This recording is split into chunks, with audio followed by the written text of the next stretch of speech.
Person that you see in this picture is a perfect candidate for Operation Protect the White Boy. Now, if I didn't put the person's name in the title, you probably wouldn't even know who this was, because the last time you saw him, he didn't look anything like this. Like, he looks even more rough than the last time we heard of him. But this is Myles Cosgrove. He is one of the degenerates that was involved with the murder of Breonna Taylor back in 2020. And of course, like the others, nothing happened to him. That was Operation Protect the White Boy right there. But this also goes into something we always talk about over here, and where we say that they are never fired, they are often transferred. Well, that is exactly what happened with Myles Cosgrove, because Myles Cosgrove ended up getting hired by another police department. But here's the kicker. Apparently, old habits don't die at all, because Myles Cosgrove ended up ramming his car into someone and then pulled the gun on the person whose car he rammed into. Now, whether or not he pulled the trigger, I don't know, but we're going to read this story coming from the Courier Journal to see what else they talk about. Now, this story was posted on October 18th, 2023, and I am recording this on October 22nd, 2023. And it's coming out of Worthville, Kentucky. Myles Cosgrove, the former Louisville police officer who was fired for fatally shooting Breonna Taylor in a botched 2020 police raid and hired earlier this year as sheriff deputy in Carroll County. Now look at that. Not only did he get hired by another county after being fired, quote unquote, but he got into a very interesting position. He became sheriff deputy in this new county that he got hired in. So he really didn't have to work his way up. It's like he just got hired into a rather, I don't know what the pay is out there, but I'm going to assume it's a rather good paying position. It says he rammed a resident's truck with his cruiser Monday and then pointed a gun at the owner and several bystanders. Now keep in mind, this is the guy who they claim was so innocent. Him and his other two compadres were so innocent with what they did to Breonna Taylor, but look at what he's doing right now. You mean to tell me that this guy is so-called innocent? Hey, like Tariq said, the I'm white and I say so doctrine in full effect. But this is definitely Operation Protect the White Boy in full effect as well. Witnesses told the Courier Journal that Cosgrove barreled into Happy Hollow Private Resort Park trailer park at a high rate of speed without his emergency lights on, then struck William Joshua Short's pickup truck with such force that it sent the vehicle flying into the building, breaking off 2 cinder blocks. I wish they would have had how fast exactly he was going, but based on that description, he was going very, very, very fast. Cosgrove's cruiser then struck another car, damaging its rear end. Carroll County Sheriff Ryan Gosser, who did not respond Tuesday to a request for comment, said Friday he disputes most of the witnesses' accounts. In an email, Gosser said evidence shows that Cosgrove was not going at a high rate of speed when he drove into the trailer park, and that he had his blue lights activated. Okay, so you say that in an email, but evidence shows otherwise, that he was going at a high rated speed. So now they're basically trying to say that it was the victim that did this. Gosser said Short was rounding a building in the Happy Hollow at a high rate of speed prior to impact, and that when the two vehicles collided when Short turned in front of him. Gosser acknowledged that Cosgrove pulled his gun, but said it was because, quote unquote, several people came in Cosgrove's direction shouting threats and menacing Cosgrove. If he doesn't knock it off. And here's the thing, many of these people may be familiar with who he is, but then again, he has a whole new appearance. I'm gonna show y'all what he used to look like in a second when I get through this article, so y'all can see what he looked like then compared to now. This is current, by the way. Gosser said Kennedy State Police charged Short, but not the sheriff's office.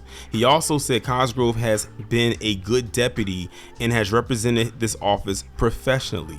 Now, I don't know what the ethnicity of this person that he hit, but let's assume that he's PC. I'm just going based off of the name. I could be wrong. Operation Protect the White Boy even when PC is the one that is in danger. Just thought I should throw that out there. I wonder what the people who was defending him and those two others got to say about this, if they have anything to say at all. Short was charged with wanton endangerment. Now, doesn't that sound familiar? Isn't that what they charged them with, or one of them with, when it happened with Breonna Taylor? Now they charging the person he hit with it, of a police officer, along with fleeing and evading police, even though witnesses said he made no attempt to get away, either in his truck or on foot. So y'all hear this. They made it out that the person that Myles Cosgrove hit was completely and utterly responsible for everything that happened at that day, on that day, at that moment. Jackie McCormick, who was visiting his niece at the Happy Hollow in Worthville, said the charges were unjustified. He said Cosgrove, not Short, was the aggressor. He hit him pretty hard. McCormick said he just straight rammed him. Josh Short could have been killed, said Alexis Mobley, who was a passenger in Short's truck. She says she knew Cosgrove's background and was terrified when he pointed his gun at her and others. So that goes back to what I was saying. I wonder if people are familiar with him, of who he is. And based on this statement, they are familiar with who he is at that moment when he pointed the gun. He is obviously gun happy, McCormick said. Cosgrove, who was hired in April, did not immediately respond to a message left at the Carroll County Sheriff's Office, nor did Sheriff Ryan Gosser or Chief Deputy Rob Miller. Cosgrove was fired in 2021 by Interim Chief Yvette Gentry for failing to properly identify a target when he fired 16 bullets in Taylor's apartment March 13, 2020, including the one the FBI later said killed Taylor. So for those of y'all who forgot, he was the one that fired the fatal shot that took Breonna Taylor out. Cosgrove and Sergeant John Mattingly returned fire into her apartment after her boyfriend Kenneth Walker, thinking the couple were being robbed, fired one shot that hit Mattingly in the thigh. Monday's incident began when truck driver Charles White of Owenton said he saw a trailer he previously reported stolen being pulled down a road behind a silver or blue pickup. He reported the sighting to the Carroll County Sheriff's Office. Meanwhile, Mobley, who was riding in the truck with Short and Short's sister Jessie, called 911 to report a man was following them waving a handgun out the window and that he had fired at them. White said in an interview Wednesday he was waving a cell phone, not a gun, and followed them to the trailer park where they all live. Well, that pretty much tells me what their ethnicity is, because they talking about a trailer park. I don't know why they didn't put two and two together when they mentioned trailer park earlier in the article. Short was still in jail Wednesday and could not be reached for comment, but his sister and Mobley said Short was about to park his truck so he could talk to police when Cosgrove rammed him. White said in an interview that Cosgrove was blocking an exit from the trailer park when Short rammed him. Mobley and Jesse Short were both charged with disorderly conduct and menacing and released after a night in jail on a $1,000 bond. Other witnesses say the women were shouting at Cosgrove and calling him a murderer. The two women said Carrollton police who came to back up Cosgrove told them they were talking too much. William Short was arraigned Tuesday and pleading not guilty to 5 felonies, including criminal mischief and wanton endangerment.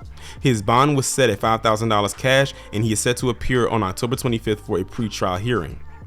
In a citation, a state police officer said he was dispatched to Happy Hollow on a report of a deputy being rammed and an individual at gunpoint. The citation says upon investigations, it was determined that Cosgrove was responding to possible shots fired and possible stolen trailer being pulled by a silver truck and exiting the trailer park.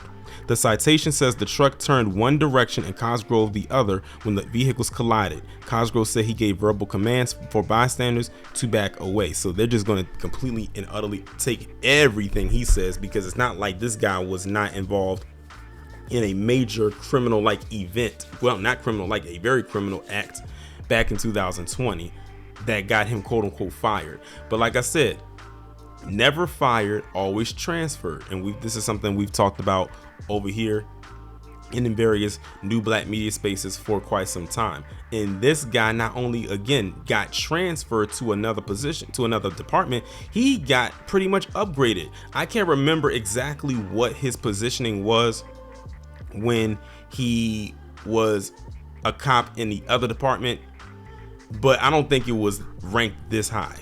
Now, for those of you who forgot what Myles Cosgrove looked like when he took out Breonna Taylor, this is how he looked back in 2020 when he did what he did. He looks very different then compared to now. Now he looks like a completely different person. They probably just told him to like grow his facial hair out, get a little scruffy and whatnot so people would know who you are. But apparently one of the people that was there and involved with the most recent incident definitely recognized him, because they said, we know of your background. And when he pointed his gun, I got terrified because they remember what happened with Breonna Taylor. And it's like, how could you not know? Because it made national news and you're in the same state. You would have to have been sleeping under a rock or not born at the time when that happened. And then it happened at a time when we was getting ready to go into quarantine from the pandemic.